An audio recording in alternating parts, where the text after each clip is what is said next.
c'est parti. Eh bien, bienvenue à ce Théologos qui a pris 20 minutes de retard. Excusez-nous, il y a eu une coupure technique à cause d'un orage qui est passé la semaine dernière et donc on avait du mal à brancher. On est là, en live. On vous donne une petite main d'applaudissement, ceux qui sont en présentiel. On peut donner, voilà, à tous ceux qui sont là.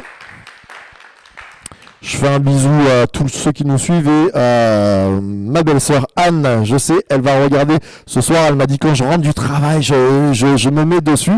Voilà, donc on était en train de reprendre l'introduction sur l'histoire d'une connexion, l'hébreu. Ce soir, donc, c'est la culture hébraïque de l'Ancien Testament. L'hébreu, il est toujours connecté au divin parce que l'histoire d'Abraham qui devient Abraham, c'est une connexion entre un homme et son Dieu. On va le lire ensemble. Est-ce que tu peux nous afficher les versets juste après ce slide? Voilà. Donc il nous est dit, Colline, quand tu pourras, je sais que tu es en rush, mais si tu peux me mettre après les doubles écrans devant moi, si c'est possible, c'est top. Et l'Éternel avait dit à Abraham, va-t'en de ton pays, l'Erlecha en hébreu, va vers toi, et de ta parenté et de la maison de ton père dans le pays que je te montrerai, je te ferai devenir une grande nation, je te bénirai, je rendrai ton nom grand, et tu seras une bénédiction, et je bénirai ceux qui te béniront, et je maudirai ceux qui te maudiront, et en toi seront bénies toutes les familles de la terre. Alors là, on a une rencontre, un homme. C'est intéressant, je me dis, est-ce que Dieu, parce que ça ne nous est pas dit, peut-être que Dieu, il est allé rencontrer je sais pas, un cousin, vraiment, un autre homme, et que cet homme-là n'a pas suivi. Peut-être qu'il a entendu une voix, mais avant, lui, il va suivre ce que Dieu dit, va-t'en de ton pays. Il y a ce déménagement, et donc un hébreu, dans son cœur, c'est une connexion avec un Dieu, puisque celui qui lit la parole de Dieu, la culture juive de cette époque-là, la culture hébraïque, je dirais, parce que juif, c'est venu avec les Judas et tout ça, mais la culture hébraïque de cette époque-là, c'est toujours se dire, nous avons un Dieu, par rapport aux autres nations, nous avons un Dieu qui nous parle, qui se connecte avec nous. Alors on fait des sacrifices, peut-être comme les autres nations ou pas, mais nous, il nous parle. Il y a une relation et il nous donne de vivre des aventures. C'est-à-dire, l'hébreu, dans sa culture, il est en mouvement. C'est-à-dire que Dieu va l'appeler, même quand ils vont passer d'un côté, ils sont dans le désert, ils bougent, et puis ils arrivent en Canaan, et ils deviennent sédentaires, mais il y a toujours le mouvement de chaque année, à Pâques, on doit monter à Jérusalem. Il y a un mouvement, on monte, on redescend chez nous. Donc, la culture, et ça on le verra avec le psaume 1 tout à l'heure, le psaume 1 qui nous dit « Heureux l'homme qui ne s'assied pas avec les méchants », et vous savez la traduction que nous a donné Chouraki. Chouraki, il ne dit pas heureux, il dit en marche, en marche. Parce que la racine du bonheur, heureux, c'est en marche. Et là, on a ça pour un juif de cette époque-là. Là, on parle vraiment de la culture juive. C'est on est en marche. On est comme Abraham. Donc, ce qui est primordial, c'est on a un Dieu. On a un Dieu qui se connecte avec nous et nous, on peut se connecter avec lui. Ce n'est pas un Dieu lointain. Et donc c'est un Dieu qu'on connaît, Dieu va donner son nom après à Moïse, et c'est un Dieu qui nous met en marche pour prendre un royaume, en marche pour venir adorer, en marche pour bénir les autres, en marche. On fait de la théologie ce soir, on se raccorde, nous, à notre vie du 21e siècle en 2026, eh bien, il y a un Dieu qui veut se connecter avec nous, alléluia. J'espère que vous êtes connectés à Dieu, et nous, on se connecte à lui, et c'est une relation encore plus pour les charismatiques où on croit que le Saint-Esprit en nous, par des soupirs inexprimables, on fait monter des prières et le Saint-Esprit en nous fait monter aussi des prières, il nous construit, c'est une relation. Et cette relation, elle nous donne de vivre des aventures, on est en marche. Je crois qu'on n'est jamais assis. On ne s'assied que dans le repos de Dieu. Alors, les versets, bien sûr, il y a quelques versets où il nous est dit s'asseoir, c'est bénéfique, c'est être assis dans l'enseignement, assis dans les lieux célestes, dans la victoire, dans l'autorité. Mais sinon, on est en marche. Et je parlais tout à l'heure, j'étais avec Benjamin en rendez-vous et on se disait, mais quel est l'ordre que Dieu nous a donné? Allez, allez, on est en mouvement. Et le peuple de Dieu, on est en mouvement. Je vous rappelle que nous sommes juifs.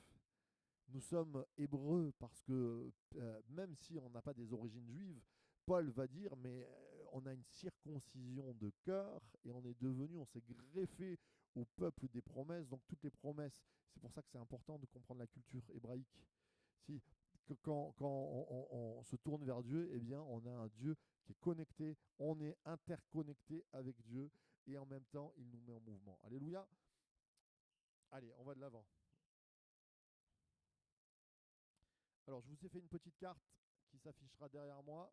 Donc, allez, je monte sur le. Je ne sais pas si elle s'affichera en live. Elle s'affichera en live, peut-être, Colline. Oh, c'est super, c'est magnifique, c'est grandiose. Bravo à la technique. On peut remercier la technique là qui il pédale de droite à gauche, mais fabuleux.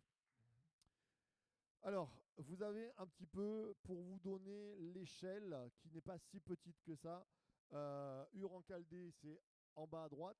Alors, on a un fameux outil maintenant, c'est extraordinaire. Et je sais que l'intelligence artificielle est décriée, et des fois, même moi, je dis attention, tout ça. Mais là, j'ai pris la carte, j'avais des cartes, et j'ai dit, tu me mets aussi les villes actuelles, parce que ce qui me perturbe le plus, moi, en géographie, c'est que des fois, je ne sais plus trop où me repérer. Et là, je lui ai dit, tu me mets en vert clair les... et il m'a fait ça. L'intelligence artificielle peut être au service, on ne l'applaudira pas, parce que c'est qu'un outil, mais c'est super. Donc, vous avez donc là les pays, vous avez l'Iran, vous savez, là où ça se passe pas très bien en ce moment, là. Voilà, vous avez l'Irak au sud, vous avez la Syrie, la Jordanie, l'Égypte, la Turquie, l'île de Chypre. Et là, vous avez donc en bas à droite, Ur en Chaldée. Donc Abraham, il part de là. Il quitte l'Erléra. L'Erléra, ça veut dire va-t'en. Va-t'en, mais va vers toi aussi. C'est ça ce mouvement. C'est que quand tu t'en vas, quand tu bouges, tu vas vers ton avenir. Waouh, et Benjamin, c'est pour toi, hein, t'es pas venu pour rien ce soir. Non, mais c'est très intéressant, même dans un cours de théologie, je crois, là en direct, peut-être devant vos écrans. Dieu parle, il te dit va, va. Et quand tu es en mouvement, eh bien tu vas vers toi. C'est l'erlera, c'est va vers toi, reviens vers toi. C'est magnifique. Donc il part, il traverse, il fait 800 km et il va à l'étape d'Aran, où il va rester. Alors on ne fera pas de mauvais jeu de mots avec les harengs. Euh, et puis après, il va à Mamré, et puis après, il va en Canaan. Donc ça fait un gros périple, hein, à pied ou à dos de chameau, où il avait des richesses, mais ça fait quand même une belle trotte. Et peut-être qu'arrivé à Haran, peut-être qu'il s'était dit c'est là, on va s'arrêter, ou à Mamré, mais Dieu l'amène d'étape en étape là où il veut l'amener. Et je crois que Dieu nous amène toujours d'étape en étape. Il y a des saisons, il y a des moments.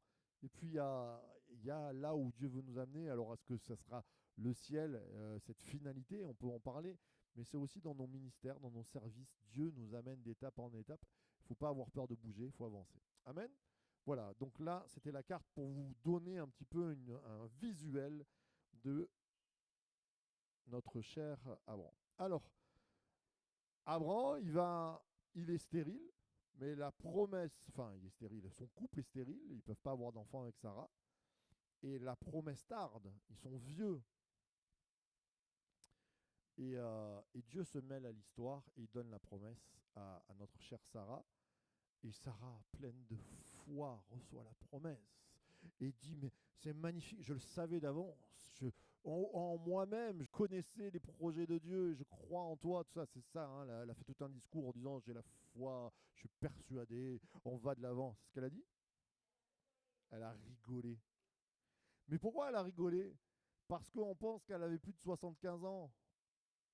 Et j'adore cette phrase, c'est là que tu sens que ça sent le vrai. Elle dit, mais Abraham, est-ce qu'il aurait encore des désirs pour moi? Ça veut dire, plus rien qui marche entre nous, quoi. On est trop vieux, c'est fini, finito. Il est plus vieux que moi. Qu'est-ce qui se passe, quoi? Et c'est magnifique le miracle que Dieu va faire. Et c'est ça aussi la culture hébraïque. C'est que quand c'est presque mort, quand ça c'est presque terminé, Dieu met son doigt et ça recommence. Grandiose. On peut remonter même à la Shoah, terrible moment. Là, c'est la mort qui touche de plein fouet le peuple d'Israël. C'est pas un genou à terre, ils sont à terre. Mais le peuple juif compte sur Dieu. Et à partir de là, on reconstruit un pays, on avance, on renaît. Le pays d'Israël, parce qu'aujourd'hui on est un peu de tous les côtés, mais c'était un désert. Ils ont fait refleurir le désert. Il y a quelque chose d'extraordinaire. Il n'y a pas de ville. Il y a des villes extra. Donc il y a eu une renaissance parce que dans le juif, dans l'hébreu, il y a cette foi qu'Abraham et Sarah ne pouvaient plus avoir d'enfants, c'était mort et il y a eu un enfant. Donc c'est le peuple du miracle aussi, dans la culture.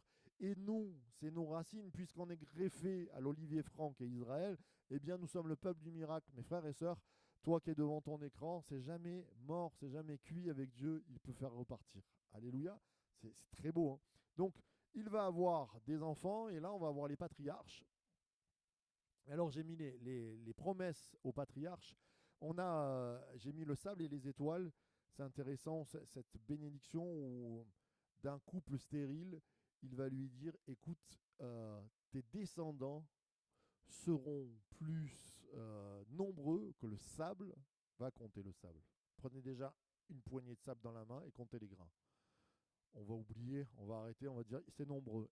Compter les étoiles. C'est très intéressant avec mes filles. Je me rappelle un peu plus jeune, on se mettait à regarder les étoiles. Et puis, on se disait, allez, on compte une, deux, trois. Et plus tu fixes tes yeux au ciel, et plus les étoiles apparaissent. C'est fou, parce que tes yeux... Et là, tu te dis, oula, non, c'est un peu trop nombreux, on va pas pouvoir les compter. Ben, c'est ce qu'il est en train de dire.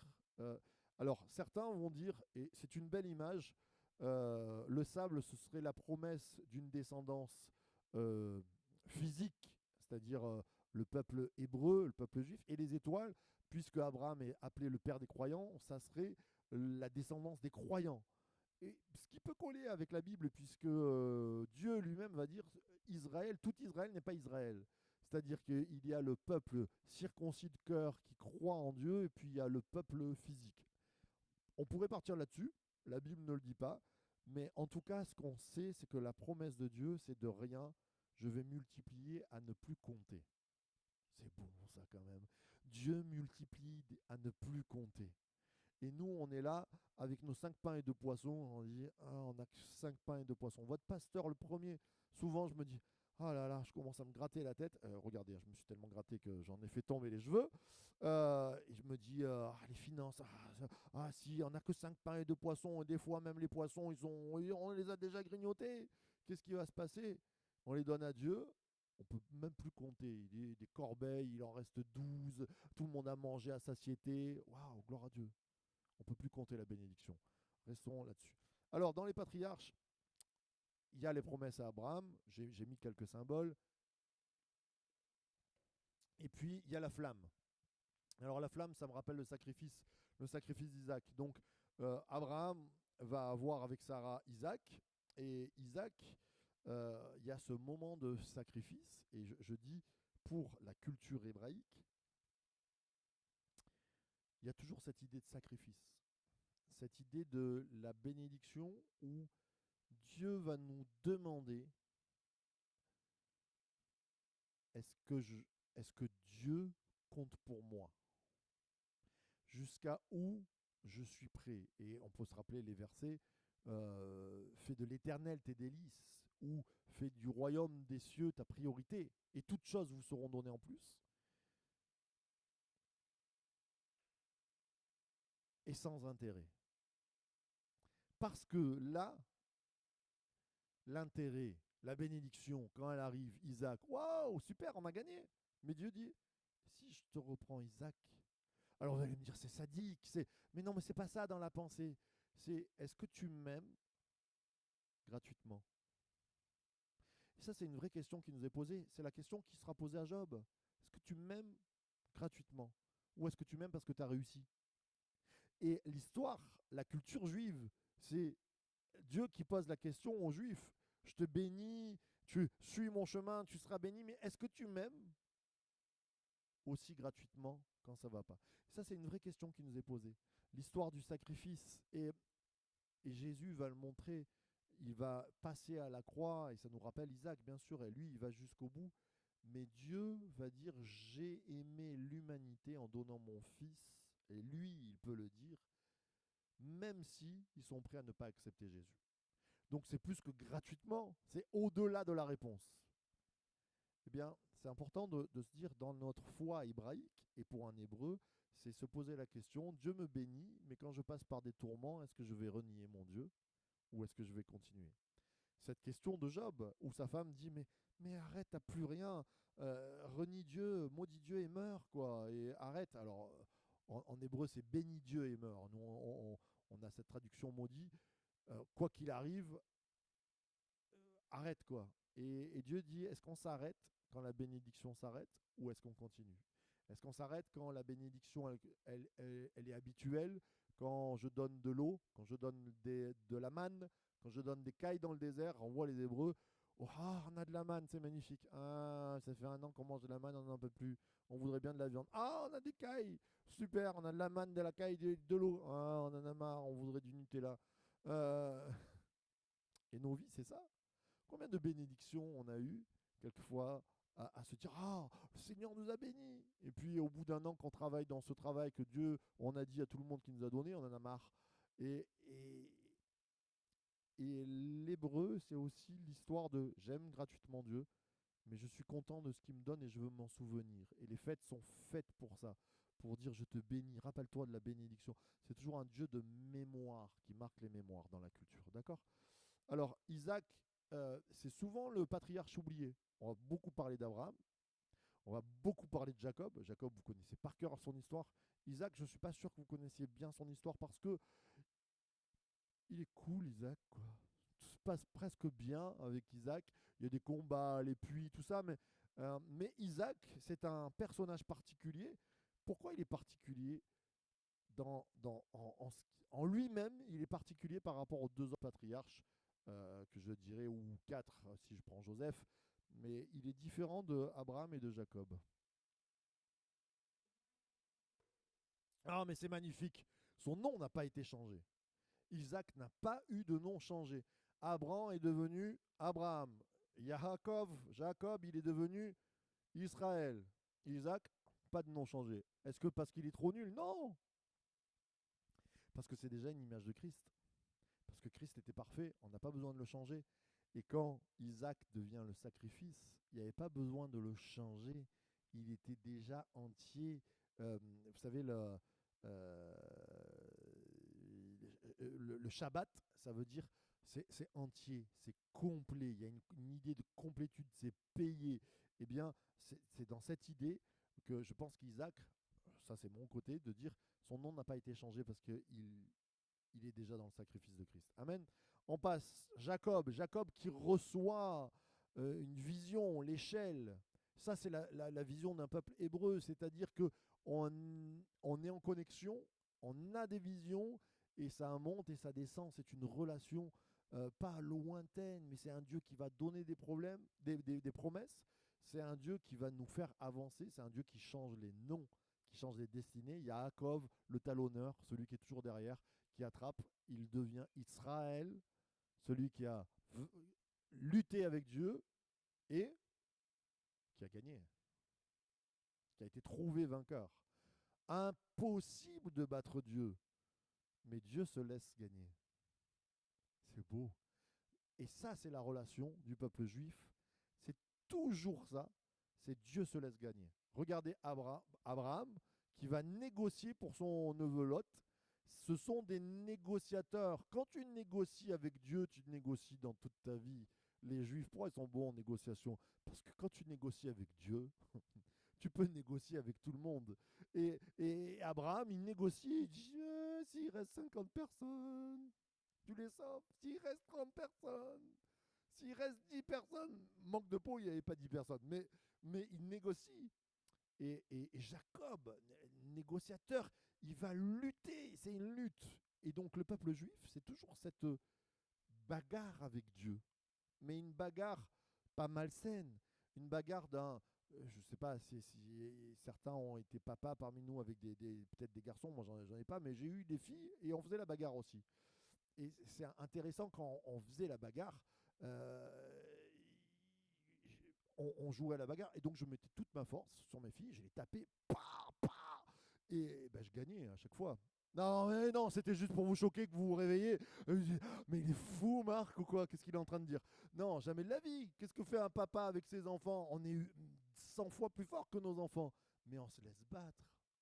Et là, quand l'enfant est sur toi et qu'il lève le poing comme ça, il se prend pour Rocky, il dit j'ai battu mon papa. Mais c'est ça la relation avec Dieu. C'est Dieu, il aime cette bagarre amicale, cette relation on vient, tu viens négocier. Pourquoi prier sans cesse? Vous savez, des fois, je discute avec certaines mouvances protestantes, par exemple, ou calvinistes qui croient que, enfin, certains croyants pensent que le salut, on ne peut pas le perdre. Donc, si on ne peut pas le perdre, c'est quand on a été appelé, c'est qu'on est élu, c'est qu'il n'y a peut-être même plus besoin d'évangéliser. C'est un point de vue, hein, mais il n'y a plus trop de bagarres. Et moi, j'aime le côté, quand on est pentecôtiste, de prier, prier sans cesse et de dire, Seigneur, je viens, on se bagarre dans la foi, on veut les choses et on a des victoires. Et c'est beau, ça c'est la culture hébraïque. Culture hébraïque, c'est je me bagarre avec Dieu et j'en sors vainqueur. Jacob, mais Jacob, il n'est pas plus fort que Dieu. S'il fait ça, Dieu, il fait 8 fois le temps. On aurait un satellite qui s'appellerait Jacob, qui passerait tous les soirs dans le ciel. Mais non, c'est pas ça. C'est il se laisse gagner. Alors il y a une marque pour se rappeler qu'il y a eu un combat. Et je crois que nos combats, il y a toujours des marques, il y a des cicatrices, mais il y a des grandes victoires derrière. Et ça, c'est la pensée hébraïque. La pensée pentecôtiste, oui, on est des intercesseurs, on va prier, tout ça. Ça vient du peuple hébreu qui se sont bagarrés. Abraham, il a négocié. Amen. Puis je vous ai mis, c'est pas un patriarche Joseph, mais un peu. Joseph, c'est celui vraiment qui va être en Égypte. C'est celui qui va amener le peuple dans ces 400 ans d'esclavage quand même. Alors que ça part d'un salut. Et c'est intéressant de bien comprendre que dans la culture hébraïque, le salut amène quelquefois et même souvent au désert. Désert de l'esclavage, désert qui vont traverser aussi 40 ans de désert. Pourtant, ça vient de Joseph qui amène le salut. Alors, on passe à l'autre slide, un peuple qui se construit en exil. Et ça, c'est dans la culture hébraïque, dans la culture juive. On pourrait se dire, oh là là, c'était pas prévu, Dieu a été débordé, c'est venu comme ça, les Égyptiens, ils étaient méchants, tout ça. Mais non, Dieu avait prévenu Abraham et il lui avait dit en Genèse 15, bien avant que Joseph naisse. Donc on est loin, bien avant que les pharaons se décident à dire, ils nous embêtent ces juifs, on va les mettre en esclavage. Sache que tes descendants séjourneront dans un pays qui ne sera point à eux, ils y seront asservis, on les opprimera pendant 400 ans. Bah, il le sait, le Seigneur le sait. Et je crois que le peuple juif, et c'est là où je trouve que notre foi évangélique, des fois de super vainqueur, youpi youpa, on n'est jamais dans la galère, et puis s'il y a une épreuve, oulala, ça vient de Satan, et il faut. Je crois qu'on est à côté de la plaque.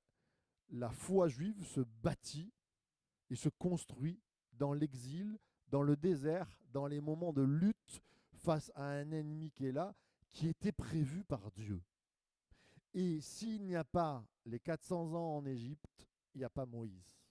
S'il n'y a pas le désert, s'il n'y a pas ce moment, il n'y a pas la loi qui est donnée. Et on va voir la loi, c'est le peuple de la loi, c'est le peuple de la parole.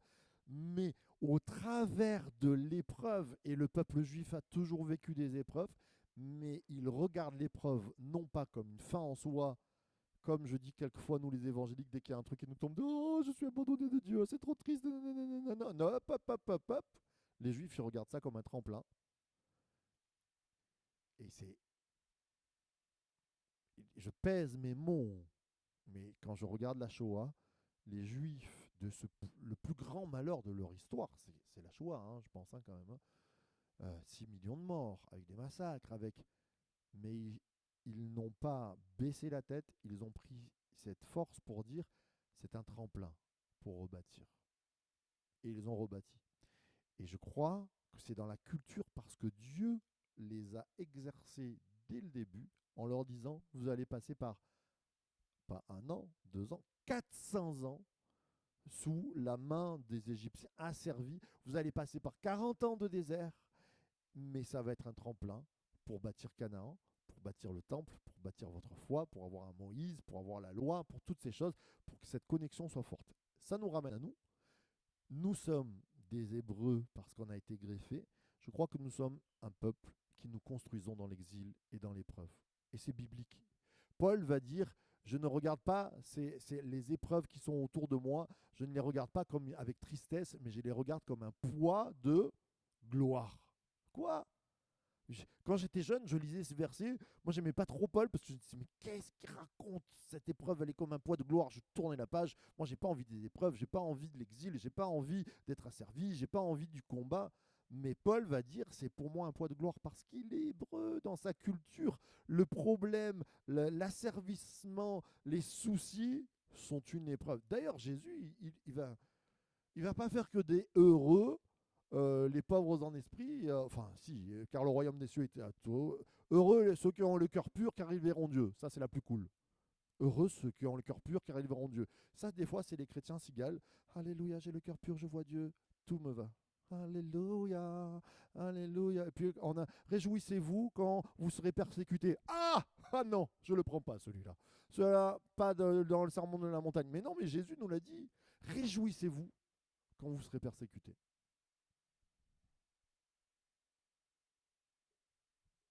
Sur ce, bonne soirée. Comprenons. Comprenons que notre cœur, nous ne sommes pas des chrétiens chamallows, et je le dis, et nous ne sommes pas des chrétiens vendeurs de rêves. Je crois que à chaque fois, et dans les entretiens baptême, et on en parle, c'est que la vie du croyant, c'est un combat. La vie est un combat pour des tas de différentes raisons, je ne vais pas rentrer là-dedans, mais Israël s'est construit en exil. Le peuple hébreu, parce qu'avant les patriarches, c'est pas Israël encore, hein. Il y a Jacob qui a eu Israël, mais c'est pas un peuple, c'est une famille, c'est un clan. Ils deviennent peuple où? En Égypte. Ils deviennent peuple en Égypte. Et où l'Église devient l'Église, eh bien, l'Église ne devient pas, les chrétiens ne deviennent pas Église à Jérusalem.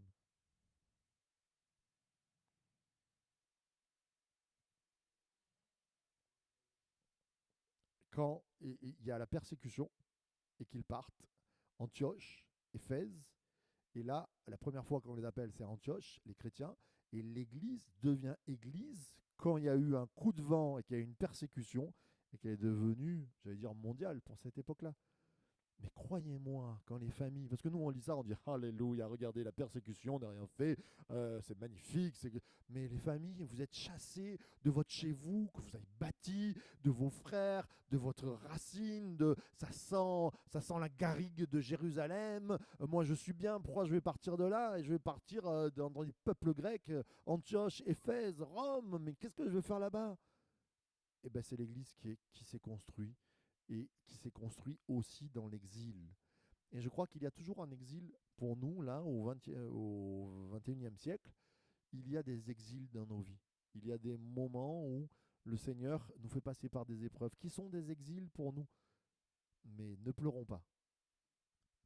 Pas dans le sens, il ne faut pas pleurer, c'est pas bien. C'est réjouissons-nous que cette épreuve soit un poids de gloire pour nous. Amen. Allez, je vais de l'avant. Je sais que c'est pas le plus facile ce que je vous dis là, mais c'est la culture du peuple hébreu. C'est-à-dire, on passe par l'exil, il va y avoir meilleur derrière. Il y a Canaan. Il y a le lait et le miel. Oh, il y a le lait et le miel. Gloire à Dieu. On passe au peuple de la Torah, ce que je vous disais. Alors, le peuple de la Torah, qu'est-ce que c'est la Torah? Le livre des Juifs, ouais, bien. Alors, vous êtes fatigués déjà? La Torah, c'est quoi? Les 5 premiers livres qui sont Genèse, Exode. Ah ça y est, Genèse, Exode. En fait, la moitié des chrétiens lisent Genèse, ils partent bien. Exode, ça commence à devenir compliqué. Lévitique, on s'arrête. On arrête. Lévitique, Nombre, Deutéronome. Deutéronome qui veut dire deuxième loi. Deutéronome, nomos, la loi. Ça s'appelle pas comme ça en juif, mais c'est, je crois que c'est, non, c'est peut-être pas Shemot. Deutéronome, deux fois la loi. Parce que ce livre-là, on répète la loi pour la nouvelle génération qui n'a pas connu. Il y a eu 40 ans de désert entre les deux. Donc on redit la loi. Moïse la répète. C'est pour ça qu'on a deux fois les 10 commandements. Dans Exode et dans... Bravo, oh là là, Suzanne, tu suis magnifique. Le peuple de la Torah. Torah. Si vous deviez me traduire en un mot, Torah. La Torah, oui, bah oui. Mais sinon, livre. Ouais, je prends livre. Allez. Le rouleau, ouais, c'est pareil, là tu triches là, hein. Il a dit livre, tu dis rouleau, c'est un peu plus spécifique. Téléphone, smartphone, oui. Allez, loi, rouleau, si vous voulez. Je prends. Tu m'as dit? Non, tu m'as dit un truc qui était intéressant. Non, toi, tu m'as dit. Suzanne, avant ça, tu m'as dit quelque chose d'autre, non? Ah, ça, c'est bien. L'instruction, bien sûr, l'enseignement, mais avant tout, la Torah pour un juif. En fait, il y a plusieurs traductions. Quand le mot yara, euh, ça peut être l'enseignement, de l'enseignement dans le sens de je vais t'expliquer. Ça peut être le mot, vous ne me l'avez pas dit, mais la loi. En fait, c'est la loi. Ah, je ne l'avais pas entendu. Torah, la loi, d'accord? La loi, mais pas que, parce que si c'est qu'une loi pour un juif, yara, quand tu dis yara, c'est la direction du chemin par laquelle tu vas. C'est pas le chemin. Le chemin, la route, c'est derrière. D'accord? Ça, si je marche sur le chemin, je marche sur le derrière. Sur le chemin, voilà. Donc là, je suis sur le derrière. Mais si je dis, c'est là-bas qu'il faut que tu ailles, c'est yara. C'est-à-dire que j'ai la racine de Torah. Et Torah, c'est la direction. C'est plus qu'une loi. C'est une loi directionnelle. C'est une loi avec je sais pas le mot, mais la perspective. Une loi avec une perspective qui t'amène à l'avenir. C'est pas une loi qui t'emprisonne. Et là où les pharisiens se sont trompés, c'est qu'il n'y avait plus de direction. Ils avaient fait de la loi, de la Torah, une prison, enfermée, et en tournait en rond. Alors que Jésus, il va dire, mais j'abolis pas la Torah, j'abolis pas la loi, je l'accomplis. Comment il accomplit? Parce qu'il est, je vous rappelle, en marche. Et que le juif, il est en marche. Et que la Torah, elle l'amène à être en marche et pas en prison. C'est là où, quand les juifs sont devenus pharisiens ou légalistes, on va dire, eh bien, c'est là où on se trompe. Ils se sont trompés. Et c'est Jésus, il va dire sépulcre blanchi. Pourquoi il dit sépulcre blanchi? Parce que ton chemin, c'est la mort. C'est un cimetière, ta loi. Alors que la loi, elle doit aller plus loin. Vous comprenez? Là, on comprend les paroles de Jésus. Quand on l'éclaire comme ça, quand on se dit, ah, c'est Yara, c'est la direction. C'est pas une loi qui a un cercueil, c'est une loi qui donne un chemin, c'est une loi qui donne un. Waouh, c'est super bon. Et nous, dans nos églises, quelquefois, on a connu des églises ou des moments dans nos vies où on a été pharisiens, où on a fait une loi, le chrétien qui venait. Alors, il faut pas que tu fasses ça, il faut pas que tu fasses ça, il faut que tu fasses ça, il faut pas que tu fasses ça, il faut que tu fasses ça, il faut que tu t'habilles comme ça, il faut que tu pries comme ça, et en prison.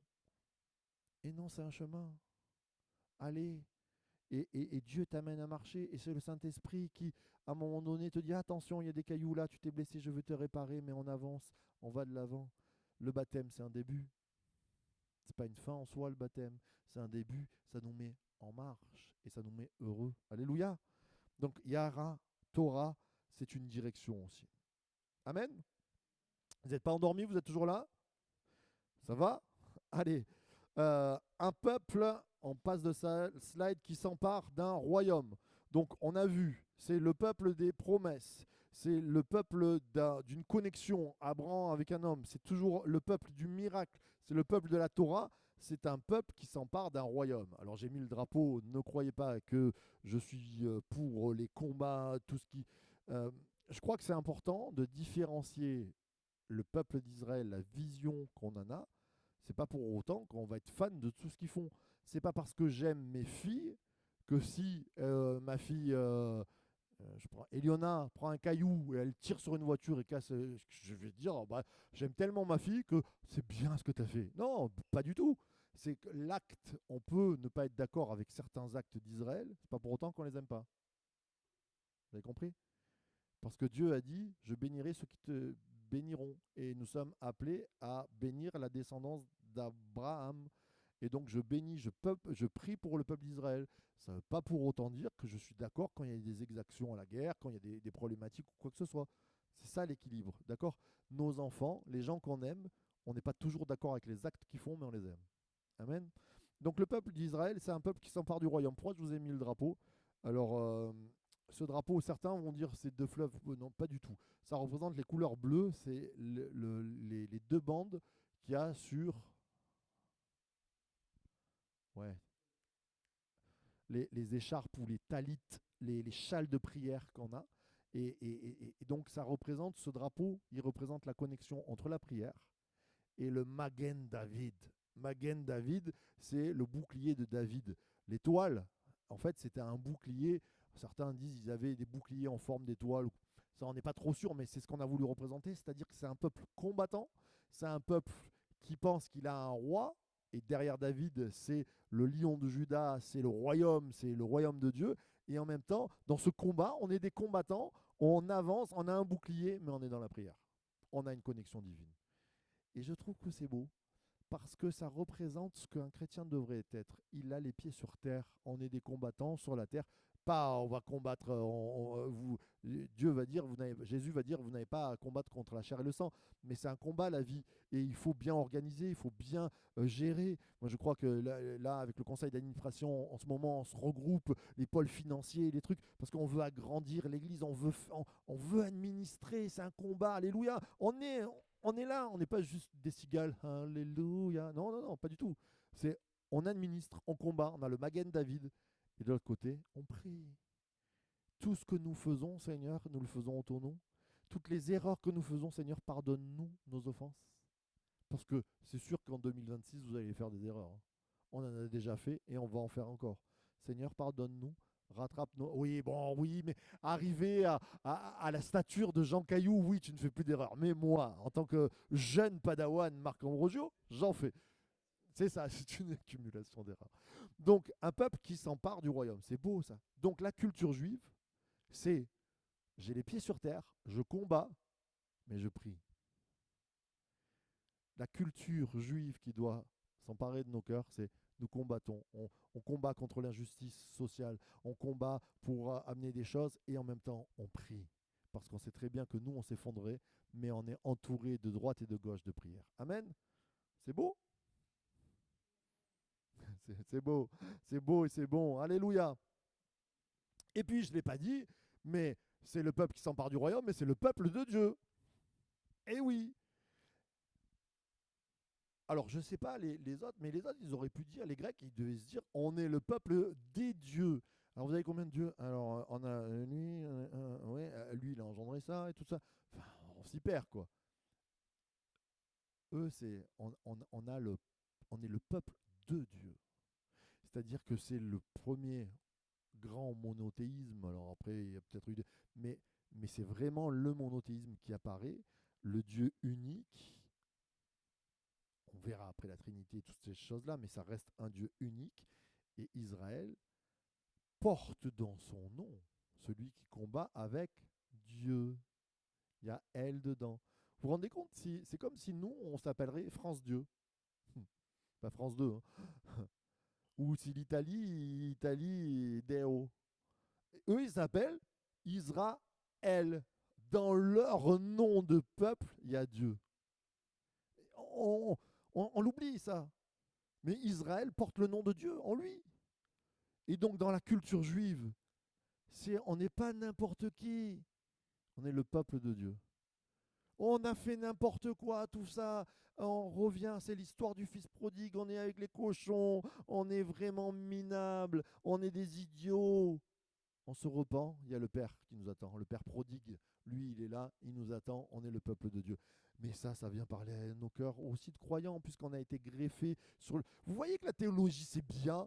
la théologie qu'on applique là, ça fait du bien de travailler là-dessus, de se dire, des fois, on est des minables. Mais ça nous arrive, je suis minable des fois. Des fois, dans mes actions, je dis, ah, c'est pas possible qu'à ton âge, ton jeune âge encore, tu puisses encore te rater comme ça. Ah, mais je suis fils de Dieu. Je suis fille de Dieu. Ça, c'est dur à dire presque. Ça, c'est comme quand Jésus dit « Je suis la lumière du monde ». On dit oh, « Jésus, c'est la lumière du monde. Vous êtes la lumière du monde. Jésus, lumière du monde. Vous êtes la lumière. Jésus, je suis la lumière. Je suis la lumière du monde. » C'est dur à dire.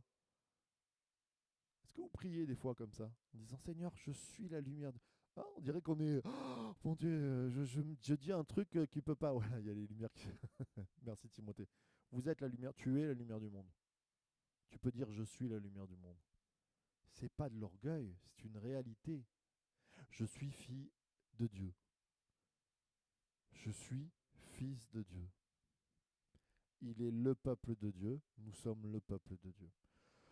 Voilà, bon, avec tout ça, qu'est-ce qu'on se régale quand même, hein. Alors, je vous ai mis ce doigt de la chapelle Sixtine, peint par Michel-Ange, mais j'aime ce mouvement où Dieu touche Adam, parce que toute l'histoire de la Bible, comme je vous l'ai dit, la Genèse, je le disais en introduction, je vous le redis pour ceux qui n'étaient pas là, parce on en a coupé le début, mais la Genèse, c'est une histoire non scientifique, on s'en fiche de la...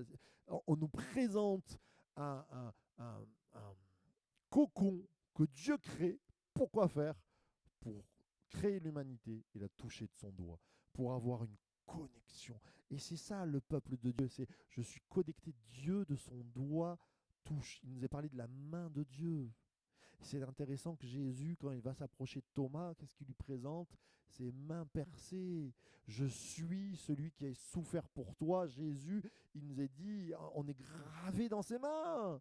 Donc c'est cette connexion inoubliable pour Dieu quand il nous tend la main, quand Christ nous tend la main, Fils de Dieu, Dieu lui-même, on est gravé dans ses mains.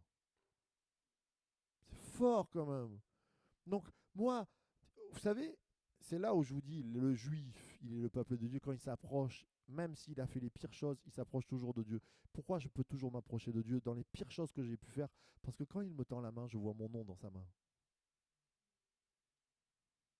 Je ne vois pas une gifle, je ne vois pas un coup de poing, je ne vois pas un coup, je vois mon nom dans cette cicatrice.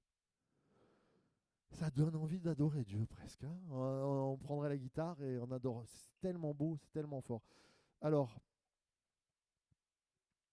je finis sur ce verset, après on fait une courte pause. Je ne veux pas trop nous déconnecter, mais le peuple de Dieu, l'autre slide, hein, ce verset magnifique, Lévitique 19, 1 2, vous serez saints, car moi, l'Éternel, votre Dieu, je suis saint. Et là, on a ce que Dieu est. Il est kadosh, il est saint.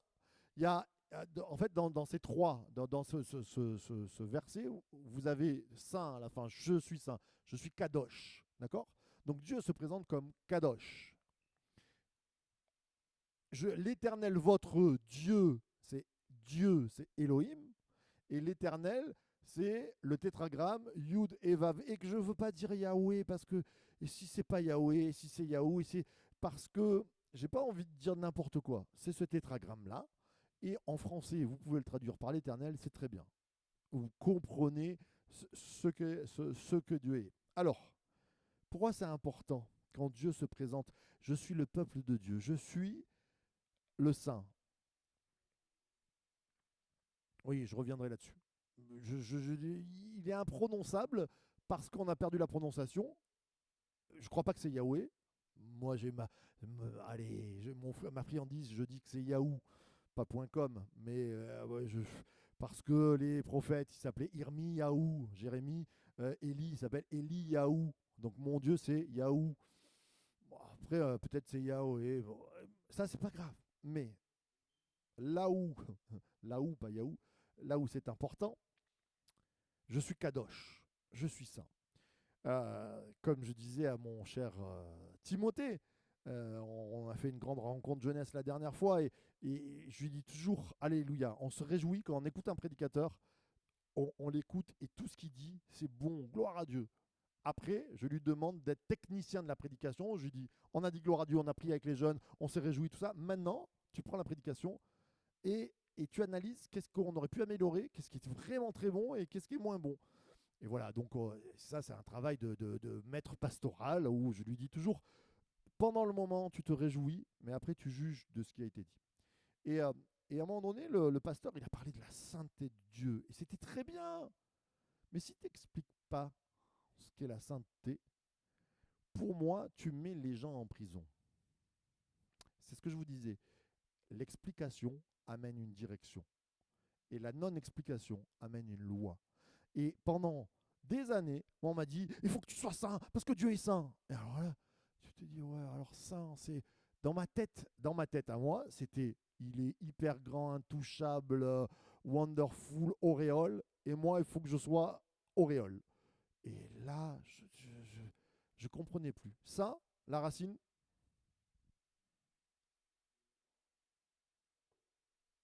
française, qu'est-ce que ça veut dire, kadosh? Ça, mis à part, séparé. Et là, ça change tout. Et c'est pour ça qu'il faut toujours expliquer quand tu dis à quelqu'un, il faut que tu sois sanctifié. Alléluia. Ça veut dire quoi? C'est il faut que tu sois mis à part. Et pourquoi Dieu? Parce que il est mis à part. Mais alors c'est quoi mis à part? Eh bien, c'est ce qui est précieux. Quand elle nous dit je suis l'Éternel votre Dieu, je suis précieux, je suis mis à part. C'est pas une relation comme ça, comme tu as avec quelqu'un, c'est une relation d'intimité. Tu ne partages pas tout avec le premier venu dans la rue. Il y a des cases d'intimité. Et ton intime le plus proche, c'est peut-être ton conjoint, ou c'est ton enfant, c'est ton meilleur ami. Et là, tu partages ces choses-là où tu dis, surtout, faut pas qu'on le sache. Eh bien, Dieu, c'est un surtout, faut pas qu'on le sache. C'est entre nous. C'est tu, tu as coûté ma vie, j'ai donné ma vie, j'ai donné tout mon amour créationnel. Parce que Dieu, quand il crée le monde, même avant Jésus, il donne tout son amour. Il est passionné. C'est ça l'histoire, la connexion. Et donc, je suis saint. C'est je suis connecté avec toi. C'est précieux. Ne l'oublie pas. C'est cette préciosité. C'est bon? Je ne sais pas si ça se dit. Pré- Préciosité euh, qui est importante. Et le kadosh, c'est le trésor. C'est je suis ton trésor. Vous savez, quand on a nos enfants, qu'on dit ah mon trésor, ou un chéri, ah mon trésor, ça veut dire ce que ça veut dire. Tu dis pas à quelqu'un qui passe dans la rue, salut, je m'appelle Gérard, ah mon trésor. C'est quoi ton histoire? Donc, je suis kadosh, c'est tu es mis à part, tu es précieux, tu as quelque chose de... Vous savez, moi j'ai une alliance que j'ai perdue. Quand j'ai perdu mon alliance, je me suis dit, mais c'est... Pourquoi je l'ai enlevé? Parce que je fais du jardinage et des fois ça fait mal aux doigts, tout ça. Mais quand tu le perds, on dit, pourquoi c'est précieux? Parce que ça représente un symbole. Et Dieu n'est pas précieux pour être précieux. C'est la symbole de notre historique, c'est notre histoire. C'est en ça que c'est... Pourquoi il nous a dit, quand vous prenez la Sainte Seine, discernez le corps de Christ, ne la prenez pas à la légère. Paul va dire que c'est un péché sinon. Parce que quand tu prends le pain et le vin, c'est comme si tu prends une alliance, que tu la jettes, que tu la perds. Mais attention, derrière l'alliance, qu'est-ce qu'il y a derrière? Il y a toute une vie, il y a l'engagement. Cette petite bague que je porte là, elle représente, on s'est promis fidélité. C'est rien, mais quand tu prends le pain et le vin, c'est du pain qu'on a acheté à la boulangerie d'en face. Ça reste du pain. Quand je l'ingurgite, c'est du pain, ça ne se transforme pas. Mais ça représente que Christ est descendu, s'est incarné et que je suis gravé dans ses mains. Et ça, c'est fort. Il est Kadosh. Il est Kadosh, il est Elohim. Alors, ça, c'est très intéressant. Je suis l'Éternel, votre Dieu. Il donne les noms. Parce que si tu traduis, c'est le nom de Dieu. Donc, c'est je suis Dieu, votre Dieu. Pourquoi tu dis ça? Parce qu'il veut préciser qu'il est l'Éternel, mais il veut préciser aussi qu'il nous a trouvés dans sa généralité, je pense. Je suis l'Éternel, votre Dieu. Je crois que nous, on est, comme je disais, alors on est sauvé. Des fois, je parle avec des copains et qui me disent ah bah lui, ça, on peut pas être sauvé si on fait ça. On peut pas être sauvé. Ça, c'est toi qui le dis, c'est Dieu qui décide. Je comprends qu'il y a des chemins qui soient compliqués quand même, mais Dieu, il vient nous trouver dans sa généralité. Il se manifeste aux hommes qui sont loin de lui. Et il nous a trouvés avant qu'il nous dise qu'il était le je suis. Il nous trouve dans... Vous savez, Moïse, quand il le voit, il voit ce buisson ardent. Il y a une voix. Après, il lui explique qui il est. Mais Dieu se manifeste tantôt d'une manière, tantôt d'une autre. Et l'homme n'y prend point garde, mais il se Moi, je trouve que ce Dieu, l'Éternel, votre Dieu, c'est cette manifestation que Paul va dire. Ils sont inexcusables de ne pas voir dans la nature quand il y a un coucher de soleil qui est extraordinaire, qu'on tourne sur une planète comme ça, que si la Terre s'arrête de tourner, il n'y a plus d'apesanteur, on part dans le ciel, on est aspiré, tout ça. Et cette Terre-là, elle fait des milliers de kilomètres. Et c'est une masse perdue dans l'espace qui est énorme et qui, aux yeux de l'univers, c'est même pas un grain de sable, c'est un atome. Et là, on est là-dessus, et Dieu est là, et il se manifeste. Il dit, mais il faut être fou pour pas voir qu'il y a Dieu derrière ça. Et Dieu se manifeste, mais il faut être fou quand dans nos vies de chrétiens, on s'habitue à la présence de Dieu et qu'on vient et qu'on était touché à la louange quand on était jeune, converti, et que quand on approche et qu'il y a la louange qui part maintenant, on est comme ça. C'est exactement la même chose. Je ne suis pas en train de faire de jugement. C'est facile de juger, ça c'est ce que Paul fait dans Romains. Il dit, ils sont inexcusables, ceux qui ne voient pas dans la création que... Mais qui es-tu, toi, qui juge? Juste après, il dit ça. Et nous, on est souvent dire ah, ils sont inexcusables. Mais c'est inexcusable de venir un dimanche matin ou de venir dans une réunion et que quand tout le monde est en euphorie devant le Seigneur, toi, tu ne te réjouis pas parce que tu sens plus la présence de Dieu. C'est ça le kadosh. C'est Dieu, dans sa généralité, se manifeste et devient un trésor. Et pour le peuple juif, c'est se dire Dieu touche toute la terre, mais individuellement, c'est mon trésor. C'est bon, hein? Parce que Elohim, ce n'est pas un nom hébreu. Les autres, ils adoraient Elohim, les non-juifs.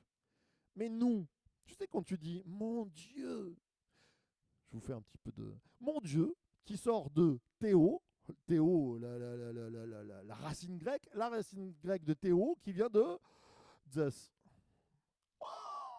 Chaque fois que je dis mon Dieu, je dis Zeus. Oh Seigneur, donnez-moi du savon, je lave ma bouche. mais non, mais c'est pas ça.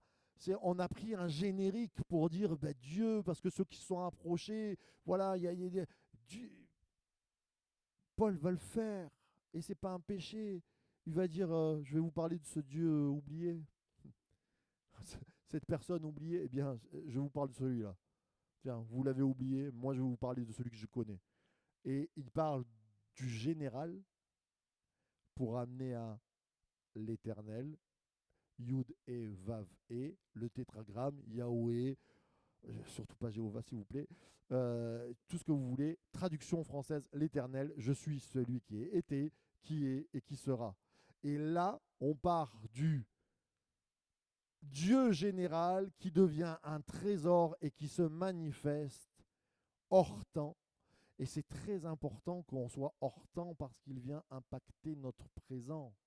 C'est dans le présent. Il y a beaucoup de... Les Israélites, pourquoi ils sont en mouvement? Parce que dès qu'ils commencent à dire ah, nos pères, ils ont vécu des miracles, tu sais que la génération, elle va pas bien. Nos pères, dans le passé, on nous a raconté qu'il y a des miracles, mais il n'y en a plus. Ça va plus. Parce que c'est le Dieu du passé, mais c'est plus le Dieu du présent. Et puis il y en a d'autres qui disent dans les livres des prophètes ah, mais vous verrez, l'Éternel agira, tout ça, mais au présent, ils ne vivent pas la chose. Et Dieu dit n'oublie pas que je suis là maintenant. Je suis. J'aime cette parole de Jésus qui dit je suis. C'est du présent. Ça vient nous impacter là maintenant. Et pour le juif, il ne faut pas rester dans le passé. Il ne faut pas vivre la tête dans l'avenir. Il faut travailler son présent. C'est maintenant que ça se passe. Et pour le chrétien aussi. Amen. On prend une petite pause de 3 minutes. On se retrouve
Allez, on va repartir.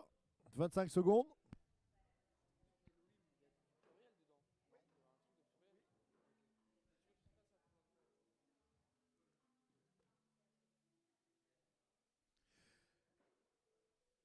Un, deux.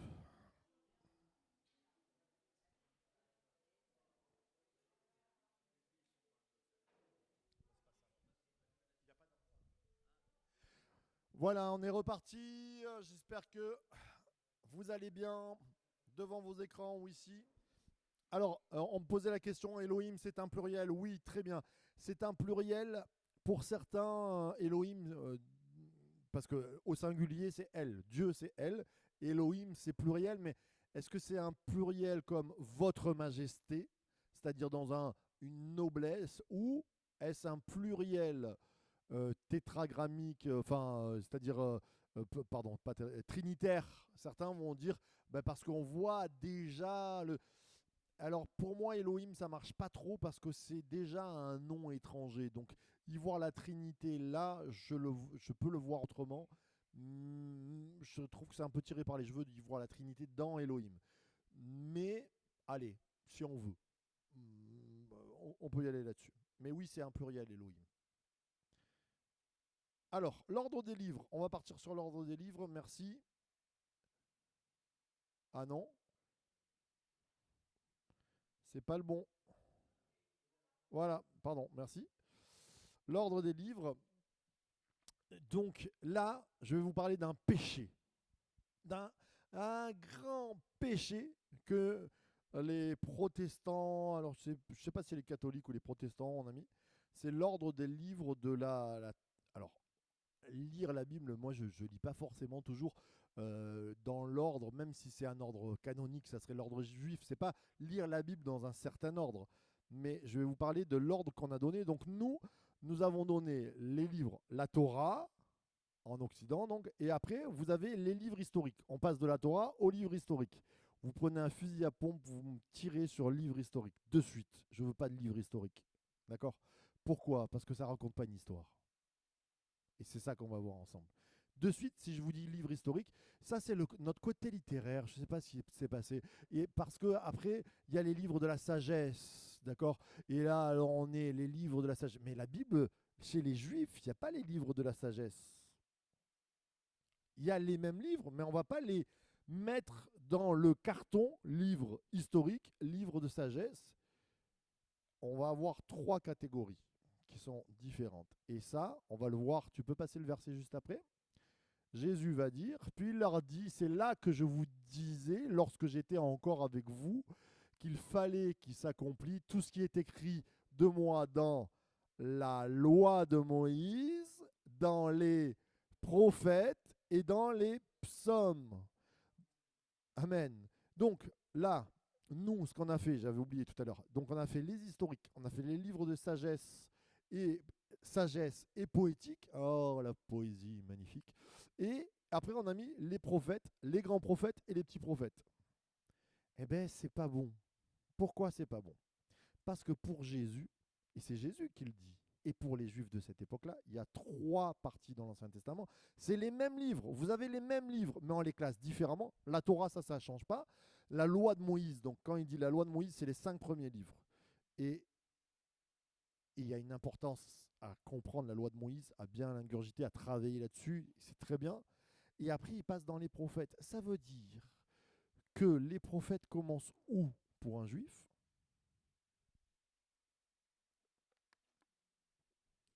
Le carton, la bibliothèque des livres des prophètes commence où? Chez nous, elle commence avec Ésaïe. Mais chez un juif, elle commence avec Josué. Et c'est là qu'il faut mettre un grand coup de pied dans ce classement, parce que ce n'est pas un livre historique. Quand tu te dis un livre historique, alors c'est un livre d'histoire peut-être, ou ça va me raconter une histoire, oh c'est sympathique, il se balade, tout ça. Pas du tout. Pour un juif, c'est prophétique. Pourquoi c'est prophétique? Parce que Josué, il rentre. Vous allez me dire, mais c'est pas un prophète. Mais si, c'est un prophète, Josué. Pourquoi? Parce qu'il va faire passer le peuple du désert au royaume. Et je vous rappelle, parce que des fois, on pense un prophète dans l'Ancien Testament, de suite on voit une sorte de rockstar dans un désert qui a des hallucinations et qui prédit l'avenir. Mais ça, c'est 10% des prophètes de l'Ancien Testament. Même, pourquoi? Parce que vous avez Ésaïe, c'est une masse comme ça. Lui, c'est un prophète à vision. Vous avez Ézéchiel, c'est une masse comme ça. Mais vous prenez Abdias, les gars, ils ne vont pas prophétiser, ce sont des prédicateurs. En fait, c'est des revivalistes, les prophètes. Le 80%, 75% du travail des prophètes, c'est je vais prêcher, je vais dire, vous vous êtes endormis, vous avez abandonné la loi de Dieu, revenez à la loi. Et ce sont des gens qui viennent mettre des électrochocs. Ce sont des revivalistes en quoi? Vous prenez dans... Pourquoi c'est prophétique, Samuel et les rois? Parce que Élie, c'est un prophète. Élie, quand il arrive, qu'est-ce qui se passe? Il amène le feu, il amène des guérisons, il fait des miracles, il ressuscite. C'est ça le prophète. Le prophète, c'est pas quelqu'un qui voit seulement dans l'avenir. Ça, c'est une toute petite partie. C'est un prédicateur et c'est un homme qui amène la présence de Dieu, qui amène le miracle. Ça, c'est un prophète. Donc Josué, c'est prophétique. Oui, il fait passer d'un point A à un point B, c'est-à-dire il fait passer du désert, l'épreuve, il passe le Jourdain et on rentre en Canaan. Les juges hyper prophétiques, les juges, si vous regardez... D'ailleurs, notre chère Déborah, elle nous a dit qu'elle était prophétesse. Il y a du prophétisme. Donc pour les juifs, il n'y a pas de livre historique. Hein. Ce sont des livres prophétiques. Et donc, on va classer ça, sauf que, par exemple, les chroniques, on ne va pas les mettre dans les livres prophétiques. Là, nous, on les a mis à côté. Ils sont, si vous prenez la Bible juive, nous, on a Samuel, roi, chronique. Eux, il y a Samuel, roi, chronique, qui sont au bout de leur Bible. Pourquoi? Parce que c'est une sorte de récit, mais administratif. Donc, ils vont les mettre dans les psaumes et les écrits. Ils appellent ça les ktuvim. La dernière partie, les ktuvim, c'est les écrits. Donc, pour eux, chronique, c'est divin, mais c'est du divin administratif. C'est-à-dire comment on a classé, comment on a fait, c'est les chroniques. Et ces trois parties commencent, les ktuvim, les écrits, commencent par les psaumes. Ce sont des écrits, ce sont des cantiques. Ça ne veut pas pour autant dire que ce n'est pas prophétique, mais c'est la troisième partie, c'est les écrits. Donc les psaumes, les proverbes, les cantiques des cantiques, vous avez Job, Ruth, Esther, toutes ces histoires-là sont dans les écrits, mais ils ne sont pas dans les livres prophétiques. D'accord? Alors, on va voir, tu peux passer à l'autre, je crois que j'ai fait une slide, j'espère que je m'en rappelle. Voilà, exactement. Donc, vous avez peut-être déjà entendu le mot Tanar. Tanar, c'est une... oh, j'ai plus le nom. Quand tu fais avec des lettres, un anagramme. C'est un anagramme. Donc, un anagramme, pourquoi? Parce que ça reprend les premières lettres de Torah, donc le ta, le Nun de Nevi'im, les prophètes, et le Kaf qui se transforme en Re quand il est à la fin, des écrits Ktuvim. Donc ça fait TNK ou TNR, Tanar. Donc Tanar, ça veut rien dire, si ce n'est, c'est un anagramme pour se rappeler Torah, Nevi'im, Ktuvim. D'accord? Tanak ou Tanar. Donc, là je suis en train de vous perdre, mais c'est pas grave. Allez, accrochez-vous, accrochez-vous. Torah. Torah, c'est la loi ou le Pentateuque. Vous avez compris, c'est la Torah. Donc le Tanakh, quand vous entendez un juif dire c'est dans le Tanakh, c'est son Ancien Testament. L'Ancien Testament, pour un juif, c'est le Tanakh. C'est ces trois lettres. Torah, Nevi'im, Ktuvim. Les Nevi'im, c'est prophète au pluriel, d'accord? Et Ktuvim, les écrits. Alors,